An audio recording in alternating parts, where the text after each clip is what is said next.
기도하겠습니다. 하나님 아버지, 또 이렇게 하나님께서 주장하셔서 강의할 수 있는 시간을 주시고 또 신학에서 공부할 수 있도록 역사해 주신 것 감사합니다.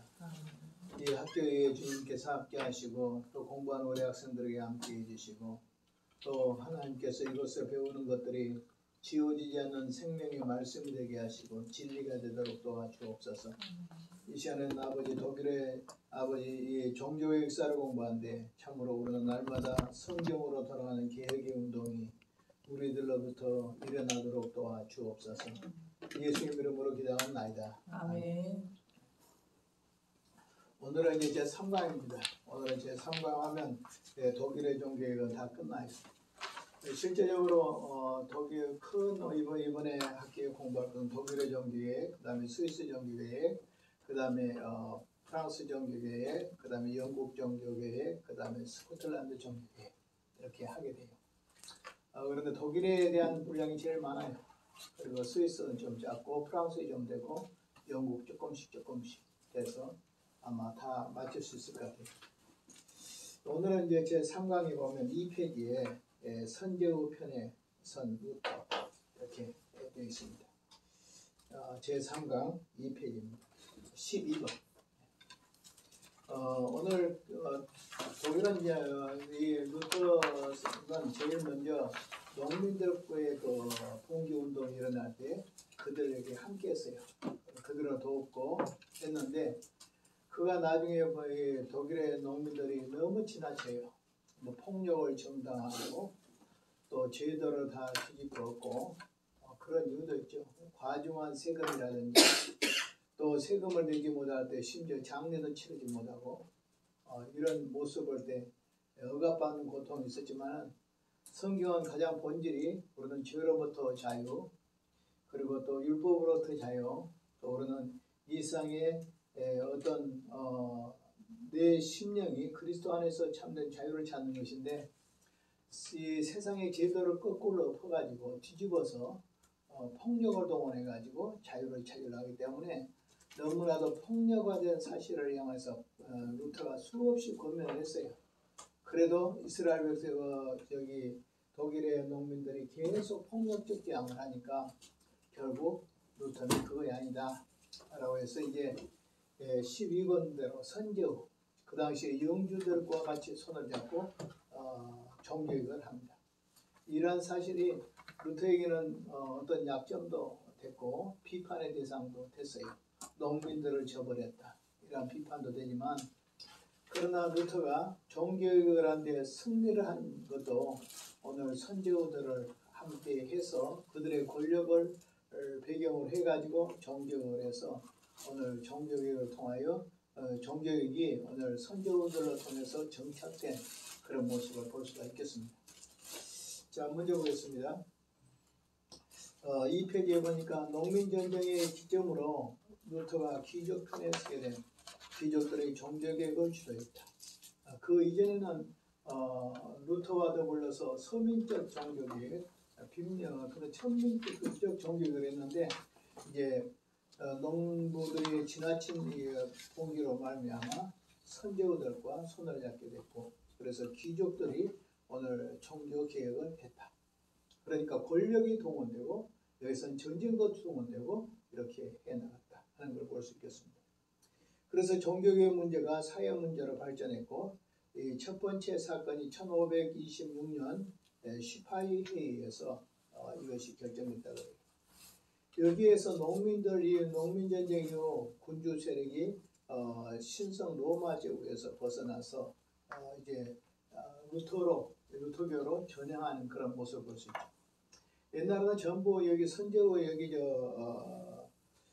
신성 로마 제국이라는 것은 천주교의 지배하에서 교황의 지배하에서 교황을 두둔한 독일을 중심으로 이런 신성 제국의 지배하에서 영주들이 있었는데 루터의 종교개혁으로 말미암아 저들이 루터 편으로 돌아서면서 그 다음에 신성 로마 제국의 간섭으로부터 벗어나는 군주들이 벗어나는 것들을 볼 수 있어요. 그래서 이제 군주들의 지도하에 이루어진 이 의회는 결정된 것은 문자적으로 지배자의 종교. 무슨 말이냐면 그 영주들 있잖아요. 선제우들 있고 영주들 있잖아요. 영주들 있으면 영주의 종교 따라가는 거예요. 만약 영주가 천주교 오면 천주교에 따라가고 영주가 루터교 오면 루터교에 따라가요. 그래서 영주의 그 종교, 지배자의 그 종교 이런 일이 오늘 있었습니다. 그래서 제1차 1523년 스파이의 회의에 의해서는 결정된 것이 그 영주의 그 종교를 따르는 것이다 라고 되어 있습니다. 예, 그러면서 이제 그 스파이 제1차 스파이 회의에서 독일 카톨릭과 루터와의 관계에서 이제 농민 전쟁을 수습하기 위해서 카톨릭과 루터파의 어떤 형식적 화해지만 화해를 동원한 거예요. 이들이 동원되니까 나중에 루터파도 문제가 생기고 그 다음에 천주교도 카톨릭도 문제가 생기니까 카톨릭과 이 농민 전쟁을 막아야 되기 때문에 루터파에서도 막아야 되고 그 다음에 카톨릭에서도 막아야 되니까 오늘 저들이 서로 카톨릭과 그 다음에 루터파가 서로 화해를 해서 하나가 되는 형식을 취했다. 그냥 농민 전쟁을 막아내기 위해서 이런 겁니다.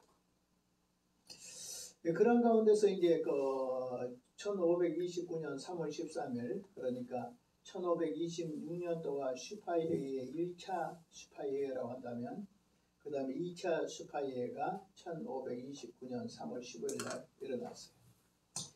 여기서는 주로 뭐냐면 투르키의 이웃과 프로테스탄트의 관계예요.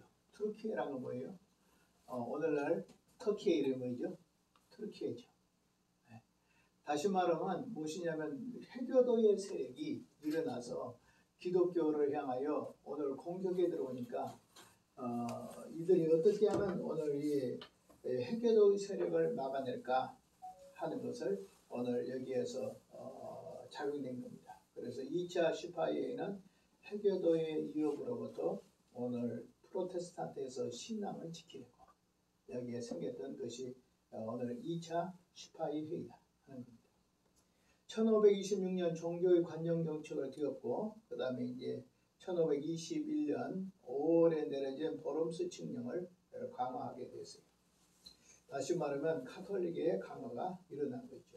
처음에 화해를 한 것처럼 1차에서 화해를 한 것처럼 했지만 다시 2차에는 카톨릭의 세력이 여전하게 오늘 득세를 하고 그 다음에 루터파를 향하여 탄압을 하는 그런 내용입니다.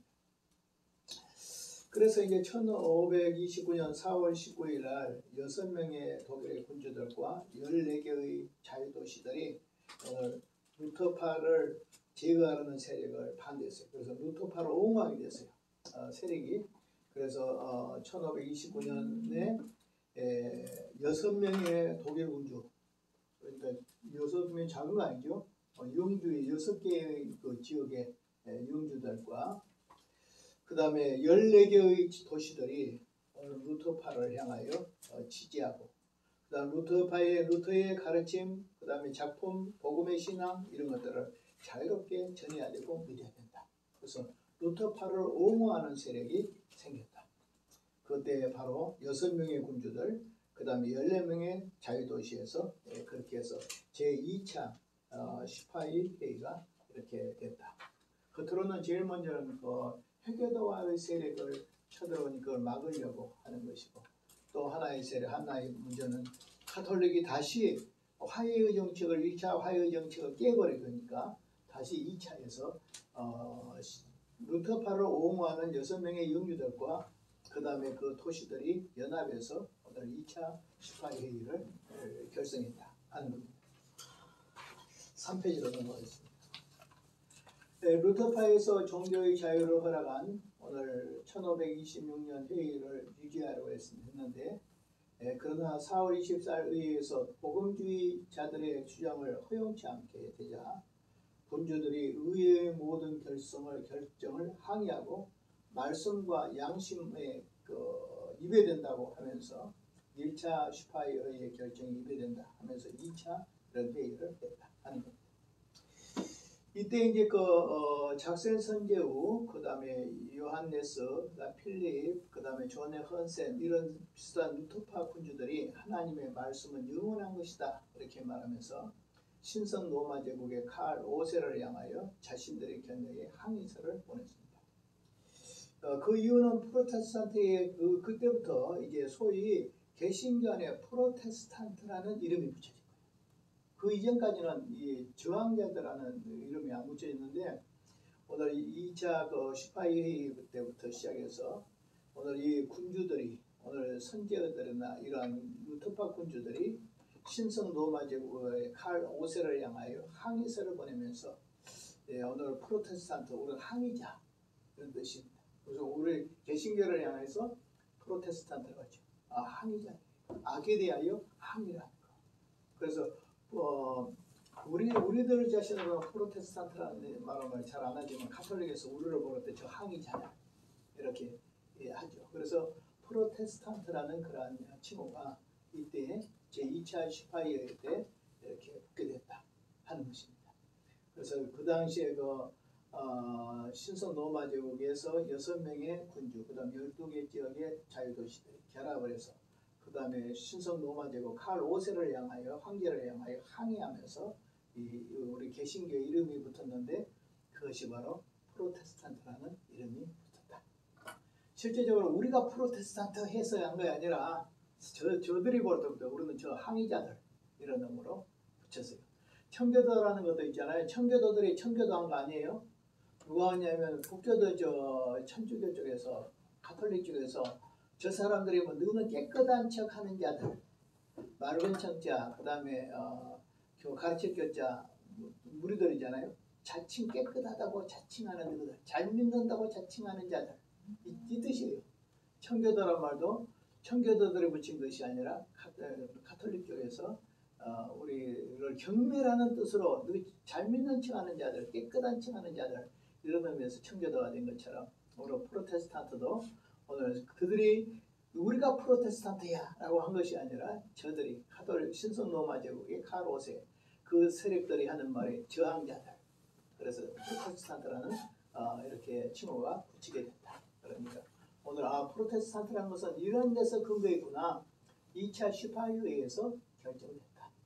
2차 시파이회에서 루터파 사람들이 오늘 루터파 영주들이 황제 칼 5세 신성 로마 제국 황제한테 항의할 때 너희들은 항의자들 이런 의미에서 프로테스탄트라는 이런 것이 붙여졌다. 이렇게 상식적으로 하면 되겠습니다. 그 다음에 이제 아우구스부르크 회의예요. 루터 때도 아우구스부르크 회의가 있지만 이때도 아우구스부르크 회의가 있었습니다. 신성 로마 제국의 황제 칼 5세는 그가 통치하던 루터파로 인하여 자기가 통치하는 영역이 루터파하고 그 다음에 나눠버리잖아요. 자기 제국이 루터파하고 그 다음에 가톨릭하고 이렇게 나누니까 자기 세력이 약하게 되잖아요. 그래서 되지 않고 자기 제국을 이끌어갈까 하는 나머지 이런 것을 요구를 했죠. 1530년 4월 8일 오늘 아우구스부르크의 회의를 개최한다 하고 독일 군주들에게 알리고 그 다음에 작센 선제 후 그러니까 황제를 결정하는 그 세력 중에 가장 그 원로 해당되는 작센의 산주 프리드리 1세를 향해서 프리드리 1세는 3월 14일 독일 신학자들 루터, 그 다음에 요나스, 그 다음에 부겐하겐, 그 다음에 멜랑톤 이런 사람들에게 신앙 고백서를 작성해라. 그래가지고 이 카톨릭하고 이 문제를 가지고 화해를 해서 우리는 이렇게 믿는다. 그러니까 카톨릭하고 서로 화해를 하는 그런 의미에서 우리는 이렇게 믿는다고 해야 되잖아요. 자기 신앙 고백을 이야기해야 될 거잖아요. 그래서 신앙 고백서를 만들어요. 이 최초의 루터교의 신앙 고백서예요. 지금 현재 이 고백서는 지금도 현재 루터교 신앙 고백서입니다. 이때 만들어진 거예요. 그래서 루터교 신앙 고백서 이렇게 말하면 아우구스부르크 신앙 고백서 이렇게 말할 수 있겠습니다. 그래서 작센 선제 후 프리드리 1세가 이렇게 지시에 의해서 루터, 요한나스, 부게나겐, 멜랑톤 이런 사람들이 신앙 고백서를 이제 작성할 것을 부탁하고, 그 다음에 루터와 다른 신학자들이 그것을 작성한 뒤에 루터의 후계자 멜랑톤이 그것을 이제 정리를 해요. 그래가지고 1530년 6월 23일 칼 오세에게 전달합니다. 여기에서는 총 오늘 아우스부르크의 이 신앙 고백서는 총 28개의 항목으로 되어 있습니다. 이것을 둘로 나눌 수가 있는데, 첫째는 1항에서 21항, 그 다음에 2항에서는 둘째에서는 22에서 28항까지 이렇게 나눠져 있어요. 이 신앙 고백서 내용입니다. 먼저 1항에서 21항은 기독교 기본적인 교리를 다루는데, 하나님의 아들 그리스도에 대해서, 그 다음에 칭의 예수를 믿음으로 의롭게 된다는 거, 그리고 여기에 사역들, 그래서 하나님의 아들 기독론, 그 다음에 칭의 구원론, 그 다음에 사역들 이렇게 가지고 다루고 있습니다. 둘째는 22장에서 28항인데 일반 신자에게 잔을 주는 일. 이 말은 무슨 말이냐면, 천주교에서는 그 당시에 성찬의 떡과 성찬의 잔이 있죠. 그러면 성찬에 떡은 주지만은 잔은 안 줘. 천주교. 왜? 너희들이 죄를 지니까 너희들은 온전하게 성찬에 임할 수 없다. 그래서 절름발이 성들에게. 오늘 천주교 똑같아. 지금도 성례식을 하면 우리는 포도주 잔을 주죠. 근데 그 사람들은 잔을 안 줘. 떡만 입에다가 딱 넣어줘. 그러니까 떡만 받고 잔은 안 받아. 그 잘못된 거잖아요. 그래서 루터교회는 뭐라고 말하냐면, 우리 개신과 똑같지만 성찬의 떡만 받는 것이 아니라 성도들에게도 성찬의 잔을 받아야 된다. 예수님께서도 성찬의 떡과 성찬의 잔을 다 나누셨잖아요. 그처럼 우리들도 성례를 행할 때는 성찬의 떡과 성찬의 잔을 모든 교인들이, 성도들이 다, 목회자나 다 받아야 된다. 이것을 주장한 거예요. 그래서 특별히 오늘 여기에서 보니까 성신자들에게, 일반 신자들에게 잔을 주는 일, 이런 거. 그 다음에 성찬의 희생적인 의미가 없다는 거, 카톨릭에 대해서. 그 다음에 성직자 독신제도의 반대, 생활적인, 특별히 성직자들이 독신 생활을 그건 반대하는 거, 독신 생활 반대. 그 다음에 수도 원직의 어떤 명세 폐지, 그 다음에 루터교를 대변한 내용들, 이것이 아우구스부르크의 신앙 고백서다. 여기에서는 크게 보면 4개로 결성됐어요. 하나는 무엇이냐? 오직 은혜. 뭐라고요? 오직 은혜. 솔라그라티아. 오직 은혜. 그 다음에 오직 믿음. 솔라 피데. 그래가지고 또 그 다음에 뭐예요? 오직 성경.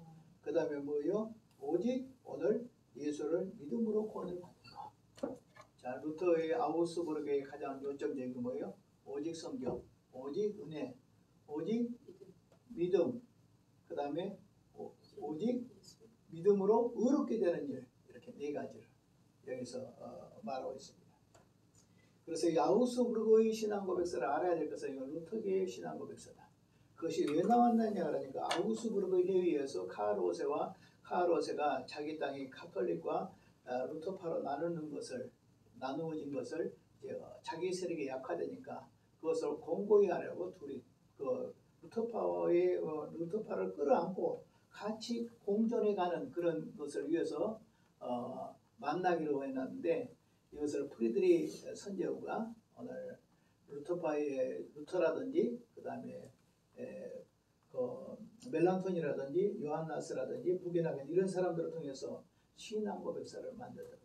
그것이 만든 것이 바로 아우스부르크의 신앙 고백서고, 그것이 바로 전부 다 총 28개 항목이고, 그리고 여기에서 둘로 나누는데, 첫째는 1항에서 21항 하나님의 아들 칭의 사역, 그 다음에 2항은 22항에서 28항, 여기서는 일반 신자에게 잔을 주는 일, 그 다음에 성찬의 희생적인 의미가 그들에게 해결될 카톨릭이 없다 하는 것.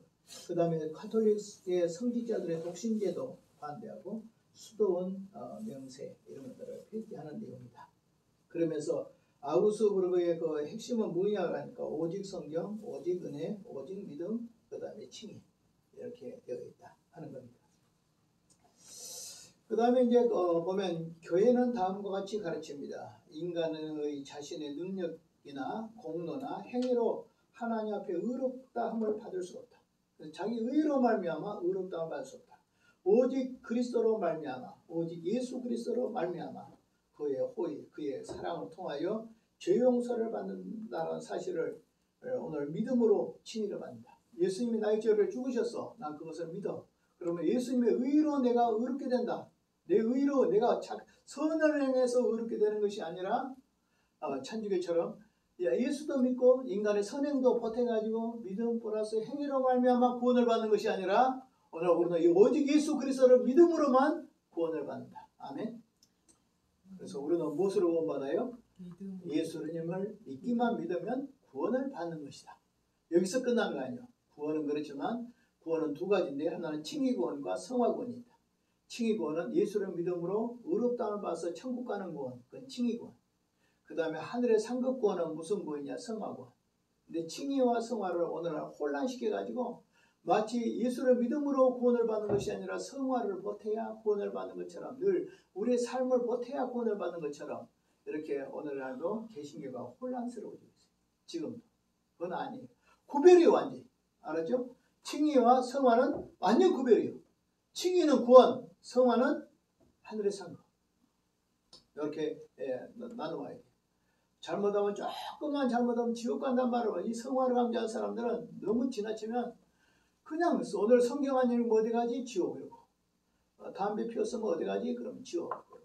술 먹었으면 어디 가지? 지옥 그러고.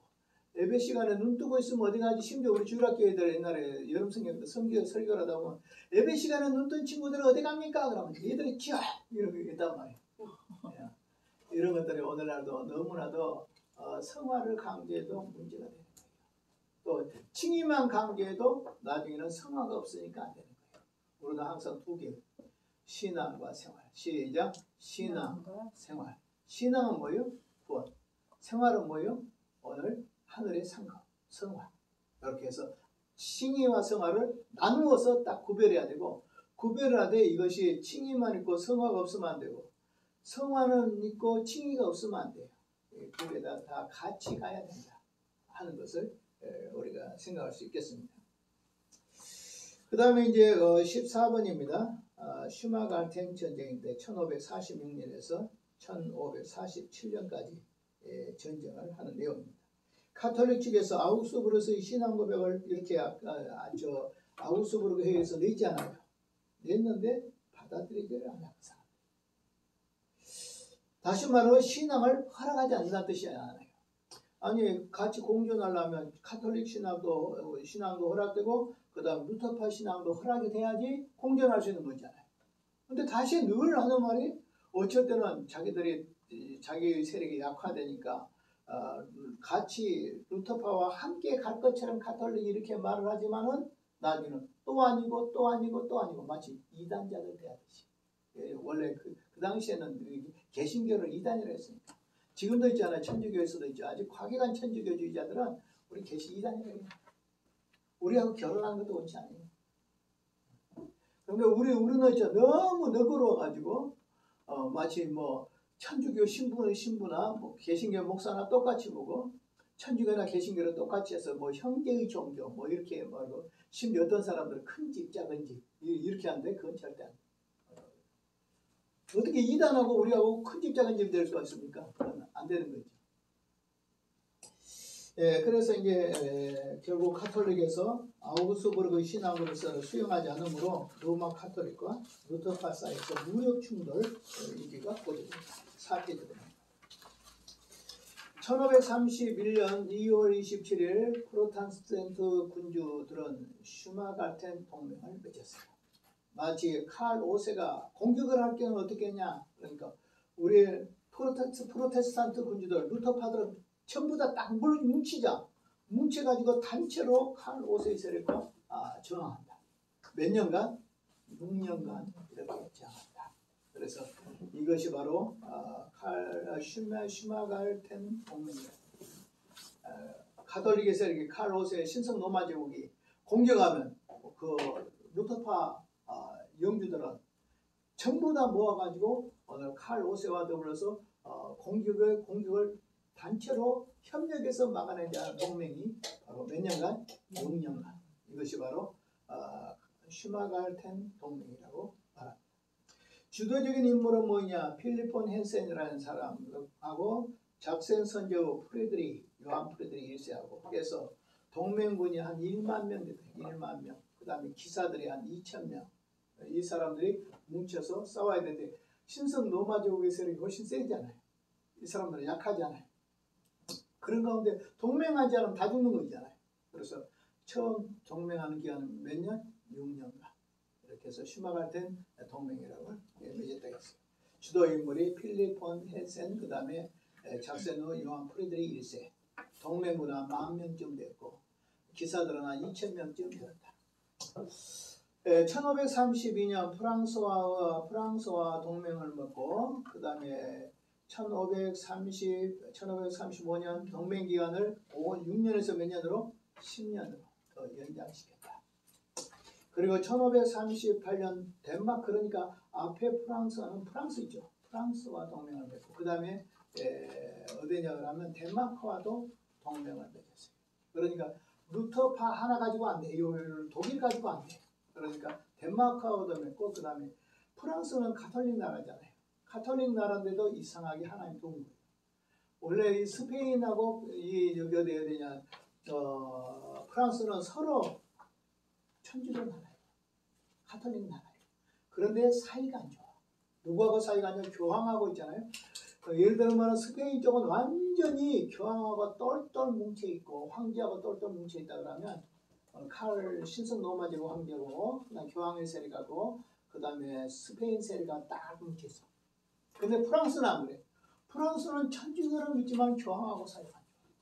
그리고 신성 로마 제국도 안 돼. 그러니까 이 사람들 어떻게 해서 거슬리지. 같이 가톨릭을 믿지만 그러니까 어디하고 손을 잡아? 독일하고 손을 잡아. 결국 우리 개신교가 신앙의 자유를 얻은 것은 이게 30년 전쟁에서 프랑스가 바로 가톨릭 나라인데도 불구하고 교황하고 손 안 잡고 황제하고도 안 좋으니까 루터파를 손들어준 거예요. 루터 쪽으로 손들어준 거예요. 독일을 손들어준 거예요. 그래가지고 결국 전쟁을 이겨. 하나님께서 이 프랑스를 통해서 안 했더라면 우리가 전쟁에 우리가 신앙의 자유를 누리지 못했던 그런 위기도 당했어요. 자, 그 다음에 이제 보겠습니다.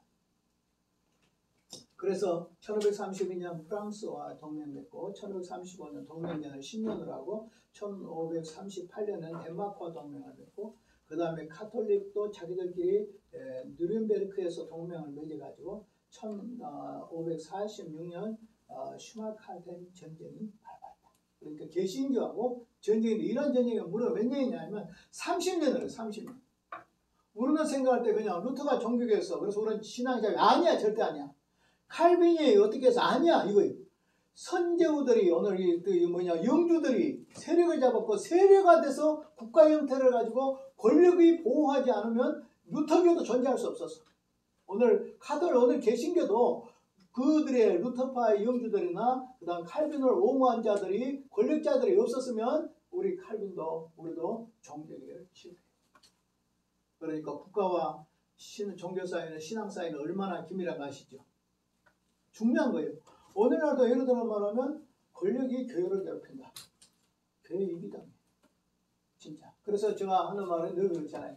교회가 어느 권력에 너무 가쪽을 가지 마라. 칼빈 선생님이 기독교학력 4권 20장에서 보면 국가와 종교의 교회 이렇게 되어 있는데 그 항목에 보면 교회가 목회자들이나 교회가 어느 한 정치 세력에 그쪽으로 편중하지 말라. 정권이 바뀌면 교회가 큰 고통을 당하고 환란을 당한다. 지금이 그런 시경이 아닐까? 지금 어떤 면에서 윤석열 대통령 쪽으로 막 옹호를 해서 막 밀고 그 다음에 이쪽에는 마귀 세력처럼 밀면서 이렇게 되다 보니까 나중에는 이쪽에서 권력을 잡아도 문제야. 잡으면 다음에 언젠가는 다른 쪽에서 권력을 잡게 돼 있어. 그럴 때 반작용에 우리가 피해를 봐.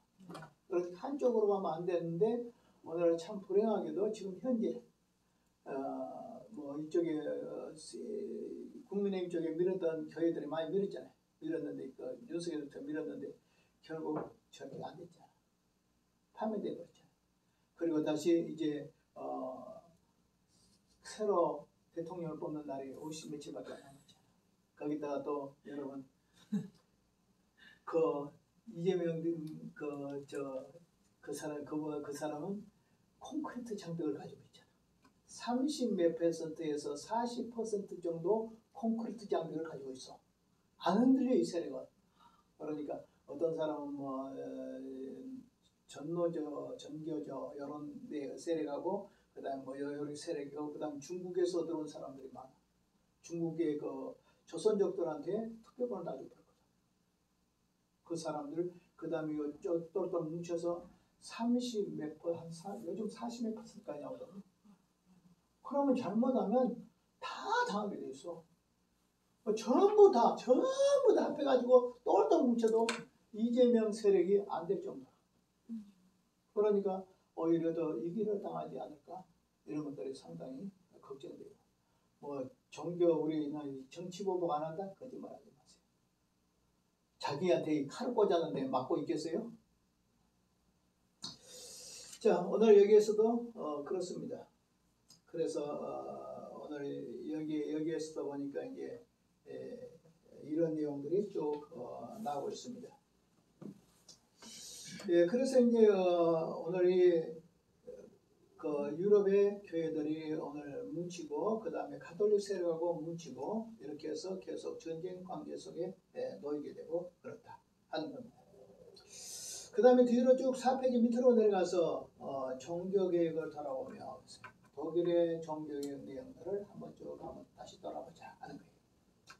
첫째, 독일의 종교개혁은 체제의 전복이나 단순한 개혁이 아니라 진리 재발견이다. 그러니까 성경으로 돌아가서 성경의 진리를 발견하고 성경으로 교회가 돌아가게 하기 위해서 종교개혁이 일어났다.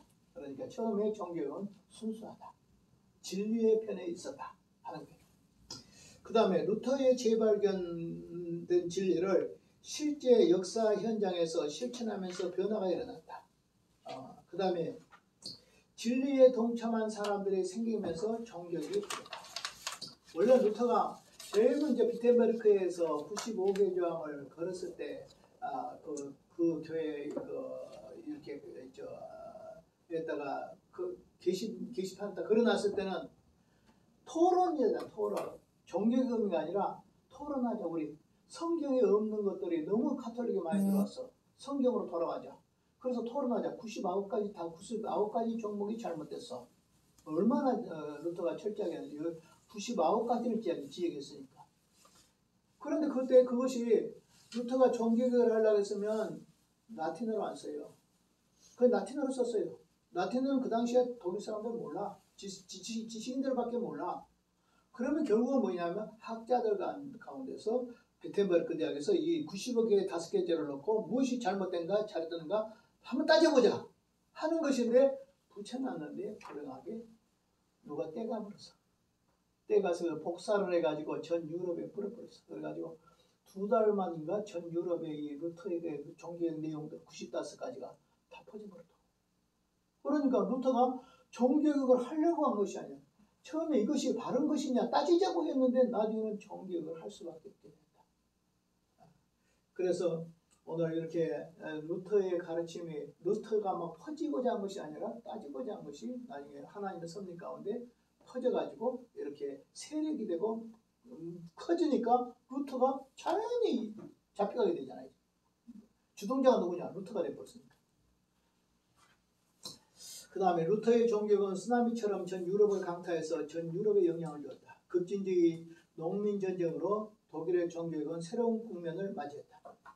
오늘 독일에서 농민들의 봉기 운동이 지나치지만 않았더라면 어떤 면에서 먼 훗날 역사 가운데서 좋게 평가돼. 근데 이것이 바로 그 당시에 어떻게 함께 할 수 없었기 때문에 지나치게 폭력화 되니까 루터가 함께하지 못하고 결국 선제들을 권력을 잡아서 해서 권력자 편을 섰기 때문에 나중에 훗날 역사가들이 루터를 안 좋게 말한 사람들은 농민들을 버렸다. 그러나 루터가 그 당시에는 버릴 수가 없어서 왜냐하면 그들의 선제우들이나 그들의 영주들을 붙잡지 않으면 가톨릭가의 가운데서 보호를 받지 못해 보호를 받으면 이단으로 몰려. 이단으로 몰려 그냥 처형 따위 죽어. 그러니까 거기는 그 당시 초대교는요, 초기 종교자들은요, 죽냐 사냐는 문제로 나와서 싸운 거예요. 이것들이. 그냥 내가 이런 학설을 가지고 있어. 나는 이러한 종교를, 이런 신앙을 원해. 그게 아니야. 내가 하면 오늘 죽어. 내가 목배는 때 화양당해 죽어. 그러니까 목숨을 걸고 싸워야 돼. 그러다니까 어쩔 수 없이 권력자들을 함께하지 않으면 안 되는 거지. 그래서 루터를 이해하면, 루터가 선제들을 이렇게 선제들을 영주들을 손을 잡아는 하는 것은 이해가 돼. 어떤 사람들은 이걸 가지고 욕하기도 한데 나는 이해가 된다고. 그리고 그 결과로 루터 교회가 생겼잖아. 그리고 지금 루터파 교회들이 지금 어디냐? 지금 종교에 이루어진 대로 독일, 그 다음에 어디예요? 덴마크, 그 다음에 노르웨이, 핀란드, 스웨덴, 그 다음에 더 올라서 아이슬란드, 그 영향으로 와서 저 캐나다의 그린란드까지 이렇게 전부 루터교가 하나의 그 개신교권에서 루터교가 중심으로 국교가 되어 있는 사실들은 그들의 루터가 그들의 그 영주들을 붙잡지 않았다면 그렇게 될 수가 없었다 하는 거예요. 그래서 권력과 권력의 싸움입니다. 그 다음에 이제 쭉 보면 신성 로마 제국의 세력과 루터파의 군주들 사이에서 유혈 전쟁이 발생하여 그 결과 종교의 자유를 쟁취했다. 종교개혁이 몇 년이나 싸웠다? 30년을 싸워. 항상 끔찍하게 됐어.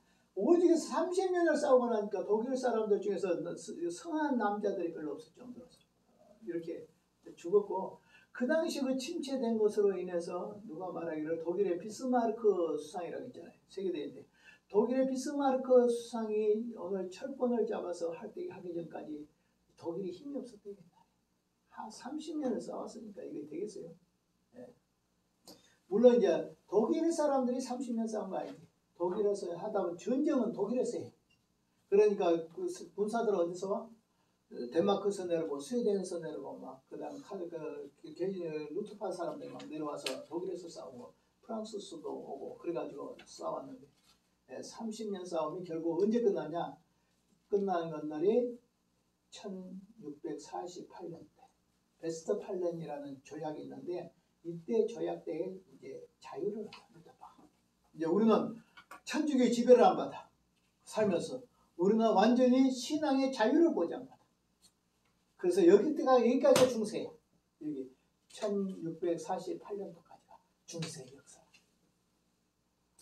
그렇다고 해서 오늘 그러면 칼빈파는 자유가 있느냐? 아니야. 칼빈파는 여전히 또 박해를 받았어. 근데 칼빈파도 이제 점점점 가면서 종교의 자유를 얻게 되는데 이제 루터파가 카톨릭으로부터 자유를 얻은 것이 바로 1648년 웨스트팔렌 조약을 맺을 때까지다 하는 거예요. 이런 과정에서 계몽주의 사상이 일어나면서 반기독교 사상이 싹트게 됐다. 하나님의 역사를 살피는 것이 교회의 역사라면 이러한 양상이 과거의 역사 속에서도 살펴야 된다. 무슨 말이야? 이 계몽주의가 이제 나왔어요. 이제 교회에 무시무시한 악의 세력이 나온 거예요. 계몽주의, 오늘 불신세들의 세력들. 왜? 천주교가 천주교가 지배할 때 중세시대가 됐잖아. 그럼 중세의 암흑에서 벗어나야 돼. 그러면 이제 르네상스 운동이라는 거, 문해부흥 운동이라는 것이 마지막 문해부흥 운동이 뭔지 아세요? 종교개혁이에요.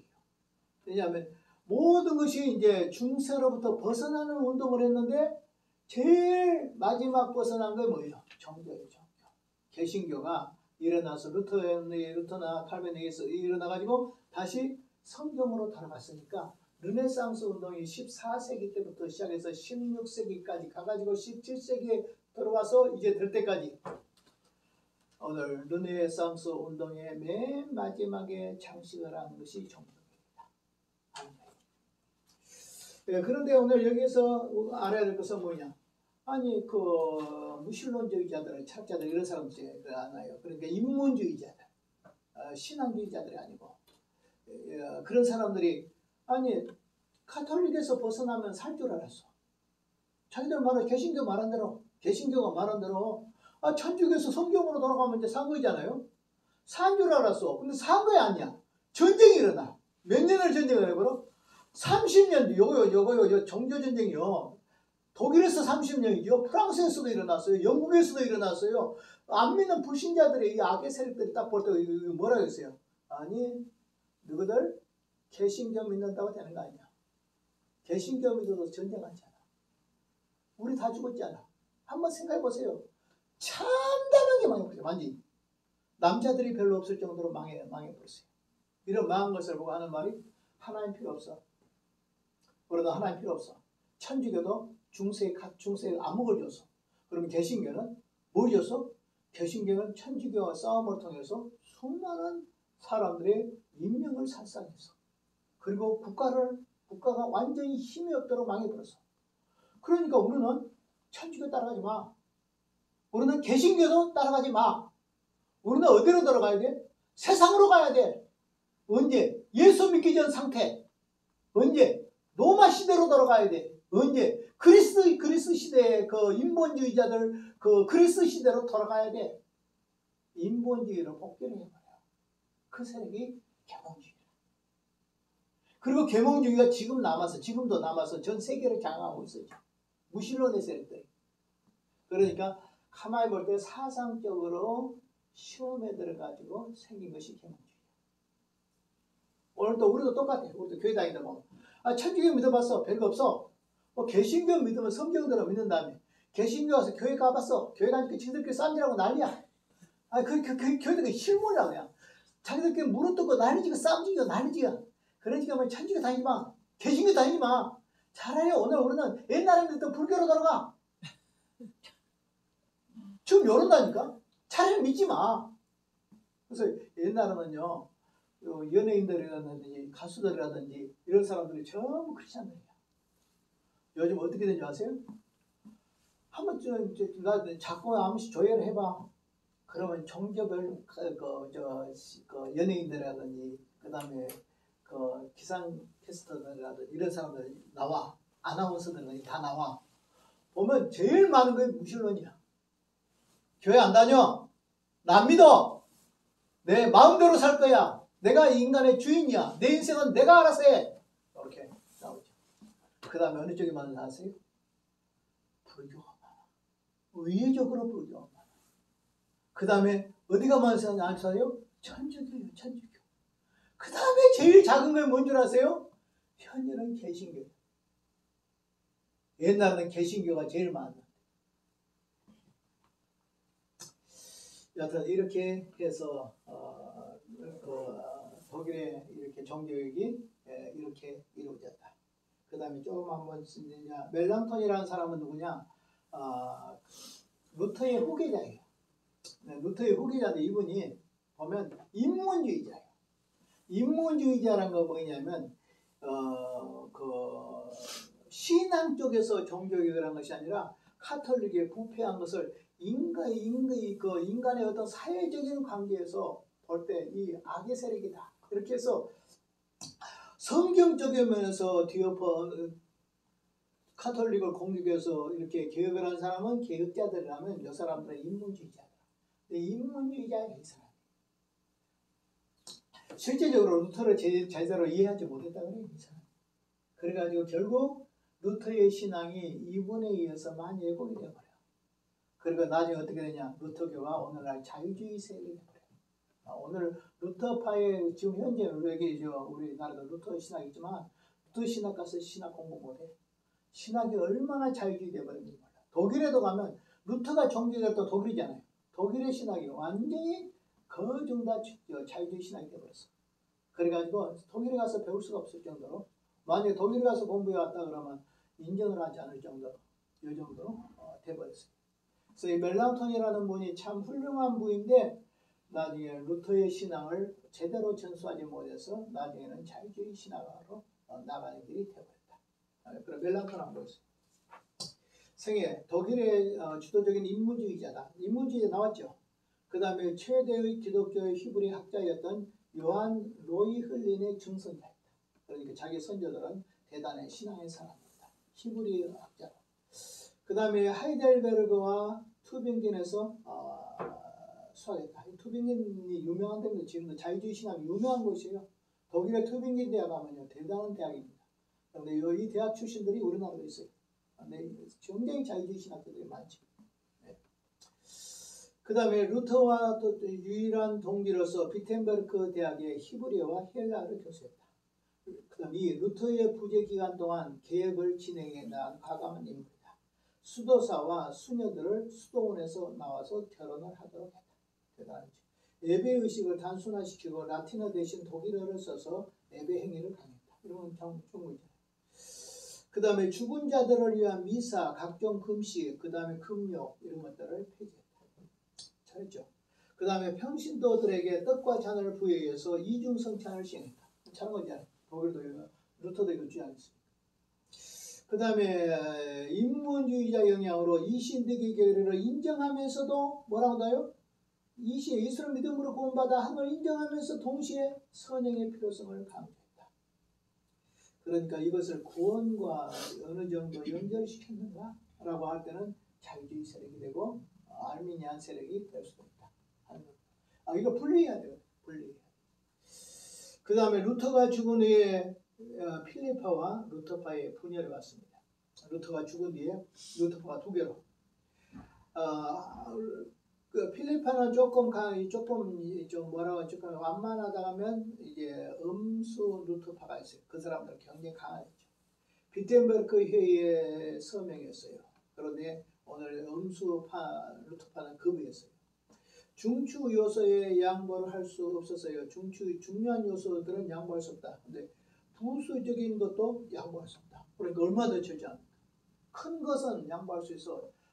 큰 것은 양보할 수 없지만 작은 것은 양보할 수 있어. 이런 것이 빌리파라고 한다면 오늘 이 음수파들은 이것도 양보 못해요. 그 다음 구원을 위한 인간의 역할을 강조했다. 구원을 위해서 인간의 그 역할이 문제가 있기 때문에. 그 다음 처음에 노예 의지를 계속적으로 인간은 타락했기 때문에 인간의 의지로서는 신앙에 도움이 안 된다. 성찬에 있어서 상징적인 걸 주장했어요. 그러나 음수파는 공개설, 예수님의 떡 속에 예수님의 살이 들어있고 예수님 살 속에 포도주 속에 피가 들어있고 피가 공제해 있고 그 다음에 살 속에 잔 속에 떡 속에 예수님의 살이 공제해 있다. 그러니까 카톨릭의 화채살하고 비슷한 루터와 똑같은 루터가 말한 것을 전부 다 철저하게 지키려 했던 사람이 음습하고 그 다음에 필리파들은 조금 더 자유롭고 이런 걸 볼 수가 있습니다. 신학, 구원에는 성경이 있다. 맞죠? 믿음은 예수가 우리를 위해 십자가에 죽으신 것을 확신하는 것이다. 맞죠? 예전에는 세례와 성찬이다. 저서 아우스부르크의 신학 고백서 작성 아까 했다고 했잖아요. 여기 멜랑토니 그 다음에 신학개요 이런 거 있었어요. 그런데 신학자로서 크게 멜랑토는 드러나지 못했어요. 결국 인문주의자고 그 다음 루터의 신앙을 제대로 전수하지 못했다. 이런 것이 되고 그 다음에 오늘 루터파가 이렇게 알미니안파하고 거짓말하는 그렇지 않으면 신학이 자유하는 제일 된 그런데 멜랑토니 오늘 그 역할을 잘 못했다. 그런데 칼빈은 안 그래요. 칼빈의 후계자들은요 칼빈의 사상을 철저하게 이렇게 유지시켰어요. 그런데 루터파에는 약했다. 그 다음 과계관 아까 그 종교학자죠. 농민 전쟁할 때 같이 협력해가지고 막 과계관 사람 칼슈타트 같은 사람 있죠. 이 사람들의 이야기입니다. 칼슈타트 생애 1. 독일의 교육자로서 이태리 대학에 수학했다. 비텐베르크 대학에서 신학을 강의했다. 루터의 동료였다. 바젤에서 신학 교수로 지내다가 사망했다. 과계관 종교개혁으로 체포당했으나 그 다음에 빠져버렸다. 누구로부터 도움으로 사면당했다. 그 다음 후에 스위스 제셀파 영향을 받고 성찬을 인하여 루터를 반대하고 쯔잉글리에게 가담했다. 개혁운동. 요한 에커를 대항해서 루터의 95개 조항을 변론했다. 잘 교황의 칙령에 의해서 루터와 함께 파문당했어요. 이 사람. 사상입니다. 루터와 동력했으나 루터의 태도에 대해서 불만을 품고 급진적인 종교개혁을 했다. 루터가 너무 마음에 안 들어. 이것도 있어요. 루터가 이 사람 주장도 어느 정도 일리가 있어요. 확 뒤집었으면 완전한 종교가 나오잖아요. 근데 확 못 뒤집어. 루터는 이렇게 그 점진적으로 하자 그러니까 잘 안 뒤집어졌어. 근데 칼슈타트는 어떻게 해요? 확 갖다 대 막 뒤집어 엎어버렸어요. 그러니까 나중에 제세례파하고 똑같아요. 사람들 아주 강경해. 그런데 종교개혁이 강경하면 뭐 되죠? 폭력이 되죠. 폭력이 하면 혁명이 되죠. 우리는 개혁이자. 개혁이니까 점진적으로 하는 것이다. 하는 것. 자, 그 다음에 이제 보겠습니다. 그 다음에 루터는 과계관 종교개혁은 교황의 위험성보다 더 크다. 그러니까 루터가 종교개혁을 했지만 과계관 종교개혁은 가톨릭보다 더 나쁜 거야. 이렇게 이제 했기 때문에 결국 같이 친한 친구였지만은 서로 선후배 관계였지만은 또 같은 대학에서 교수도 했지만 그리고 루터가 바스트부르크라는 거기에서 잡혀가 가지고 있을 때 여기 저 어디요? 비텐버르크는 공백이 돼 있었다고 했잖아요. 그 공백 기간에 슈타트가 여기에서 개혁을 했어. 너무 지나치게 개혁을 했어. 그래서 다시 루터가 돌아와가지고 칼슈타트는 내보내고 그다음 나가지고 농민 전쟁을 할 때 있죠. 이 사람들은 합리해. 그래 나중에 제세례파 강경주의자들 스위스에서 쯔빙글리의 종교를 분만한 사람들 그 사람들은 같이 합리해. 그래가지고 아주 과격한 운동을 하다가 이렇게 된 사람이 바로 칼슈타트. 그 다음에 칼슈타트하고 비교해 보겠어요. 종교 안에 성상을 두는 것은 일계명의 위반이다. 교회 안에 성상을 오늘 여기에서 인정하는 것은 안 된다. 이런 거 있죠. 칼슈타트는 아예 교회 안에서 모든 성상을 다 끌어내버려야 된다. 루터는 뭐냐면 점진적으로 끌어내야 된다. 그런 형태. 2번입니다. 성직자의 결혼 찬송. 루터도 성직자의 결혼 찬송. 둘 다 칼슈타트나 루터나 성직자가 결혼하는 건 당연하다. 이렇게 했어요. 셋째, 교회에서 음악, 악기 사용을 금지한다. 루터는 찬성했어요. 어떻게 생각하십니까? 아마 이랬을 거예요. 성경에 바이올린이라는 거 어디 가서 그러니까 바이올린 하면 안 돼. 나 성경에서 피아노라는 거 어디에 있어? 다 끌어내버려야 돼. 이런 사람이 바로 칼슈타트. 그런데 루터는 이거거든. 성경에서 반대하지 않는 것은 다 한다 이거거든. 그러니까 신학이 상당히 자유주의로 갈 수밖에 없어. 그런데도 불구하고 또 좋은 건 있어. 왜냐하면 루터는 아주 음악가거든요. 음악적 재능이 엄청나게 있거든요.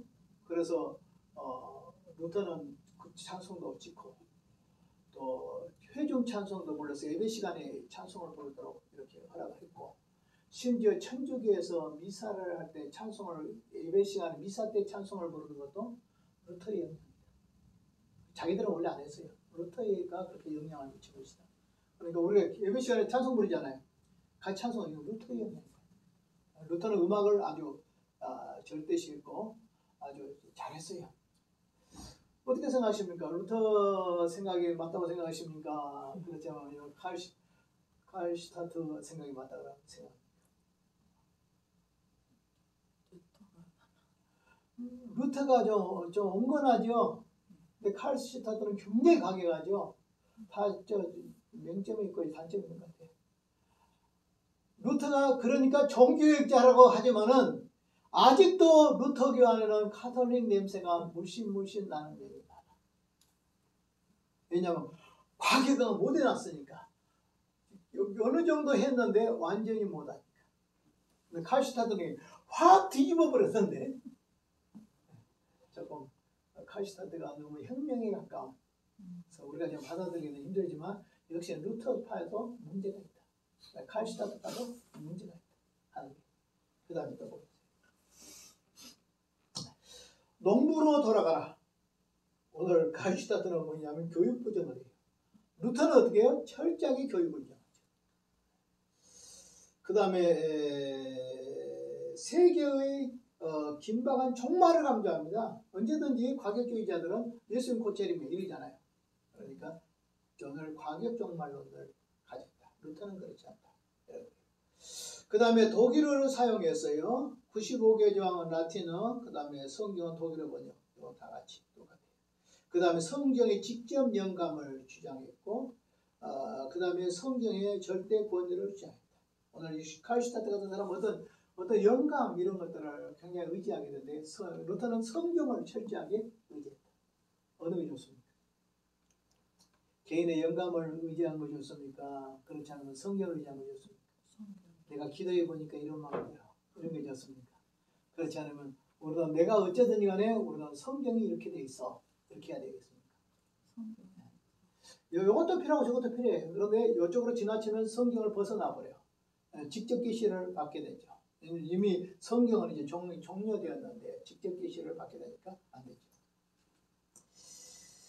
예, 그 다음에 유아세례 반대예요. 칼슈타트는. 이건 유아세례는 누구도 반대했냐 그러면 제세례파가 반대해요. 왜 유아세례 반대한 줄 아세요? 유아가 어떻게 신앙 고백해? 신앙 고백이 없는 것은 세례가 될 수가 없다. 그래서 신앙 고백자만 세례를 받지 않느냐. 근데 어린아이들은 신앙 고백을 못하지 않냐. 그러니까 유아들에게 세례를 주는 것은 합당치 않다. 여러분 어떻게 생각합니까? 아이들에게 세례를 주는 것은.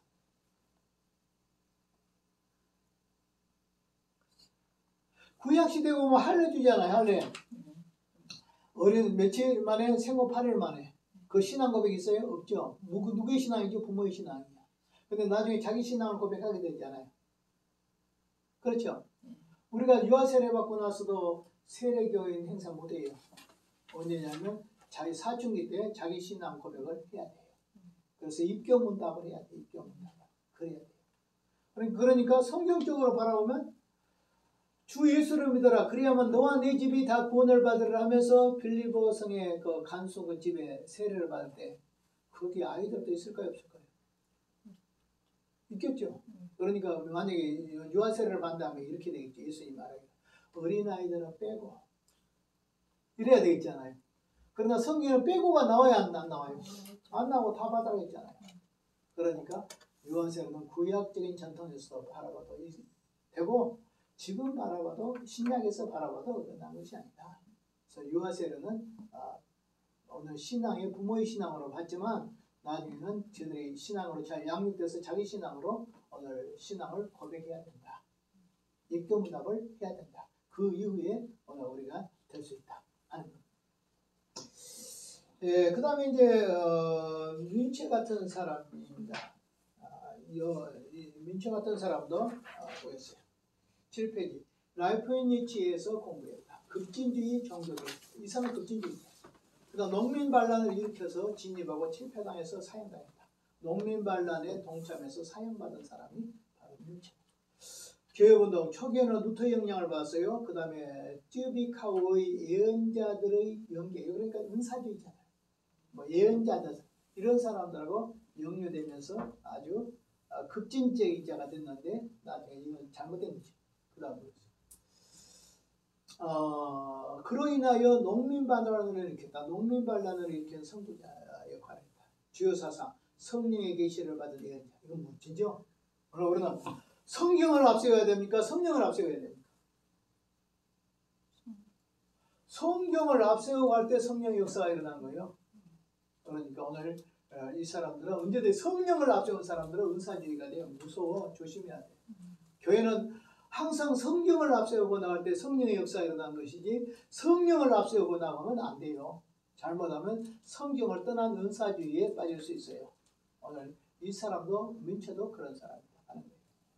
그 다음에 성경과 교직을 경계. 잘못됐잖아요. 성경과 어떻게 가르치는 교직, 교회의 직분을 경계해야 안 되죠. 유아 세례 반대해서 잘못됐죠. 세계 종말의 이 임박성을 아까 그 칼슈타트도 보니까 종말 강의 있잖아요. 종말 신앙 강의에 있어요. 예, 종말 신앙을 가진 것은 잘못된 거 아니지만 종말주의자가 되면 안 돼요. 예, 그 다음에 이제 유아 세례반, 그 다음에 뭐냐면 사회 조직을 개조하기로 했고 정치와 학술을 부정해 버렸어요. 안 되잖아요. 정치는 세속이니까 버려라. 교육은 인본주의다 버려라. 하면 안 되잖아요. 자, 우리가 교육이 필요합니까? 교육 안 필요합니까? 우리 교육 필요합니다. 그리고 오늘 정치도 필요하죠. 민초의 농민연쟁. 과기관 설교로서 루터의 영향을 미치지 않는 지방에서 선동함으로 사회적 혁명을 주장했다. 그의 요구, 농노제도 폐지, 그 다음에 부역 공납에 대한 경감 요구. 결과 루터는 과격성을 인하여 고민하다가 진압을 요구했다. 15만 명이 사망 후 진압 선고했다. 루터는 하층민의 지지를 받지 못하고 민처파 제세례파에 가담하게 됐다. 이 사람은 그랬다 하는 겁니다. 그래서 굉장히 과격했고 진압하는 과정에서 몇만 명이 죽었어요? 15만 명이 죽었다. 엄청나죠? 그 당시에 15만 명이 죽었다 하는 것은. 기타 독일의 계획자들이요. 마티 포라시우스 일리리쿠스 아이고 어렵다. 생애. 루터와 멜랑톤에게서 배운. 그 다음 비텐버르크 대학에서 히브리어 교수가 돼요. 그 다음에 개혁운동. 멜랑톤의 타협주의라고 생각하여 결발했다. 이 사람도 과격주의죠 상당히. 루터, 멜랑톤 너무 타협주의야. 이 사람 생각이 바랐는지도 모르죠. 그 다음에 지지에 동의하지 않는 자들을 격렬하게 비판했다. 그 다음에 자키루스 우르시누스 생애 하이델베르그 블레스라우이 가르쳤다. 개혁운동. 제노바에서 칼빈을 방문했다. 그 다음에 카스파 올레비우누스와 함께 하이델베르그 신앙고백서를 작성했다. 이건 하이델베르그 신앙고백서 우리 개신교의 신앙고백서 중 중요한 겁니다. 이분이. 그 다음에 독일의 개혁교회 기수였다. 오늘 독일 안에 루터파가 있는 독일 안에 오늘 칼빈주의 교회를 세운 사람입니다. 이런 대단한 분이에요. 그 다음 카스파 올리비아누스 생애 프랑스 태생으로 칼빈과 베자 밑에서 수학했다. 개혁운동. 개혁주의 계통을 따라서 하이델베르그의 교회를 조직한 것을 도와줘. 자카리우스 우르시누스와 함께 하이델베르그의 신앙고백서. 그래서 이 사람들은 이상하게 독일에 있으면서도 칼빈파라. 루터파가 아니라. 그래서 오늘 여기 카스파 올레비우누스 이 사람도 칼빈주의파다. 칼빈의 시작했잖아요. 베자의 시작. 그 다음에 자카리우스 우르시누스 이 사람도 오늘 개혁주의 교회에 속한 오늘 칼빈주의에 속한 이런 독일에서 정리했다. 오늘 여기까지 하고 좀 쉬겠습니다. 그 다음에 이제 다음 시간에는 스위스 정리에 들어가도록 하겠습니다. 수고하셨습니다.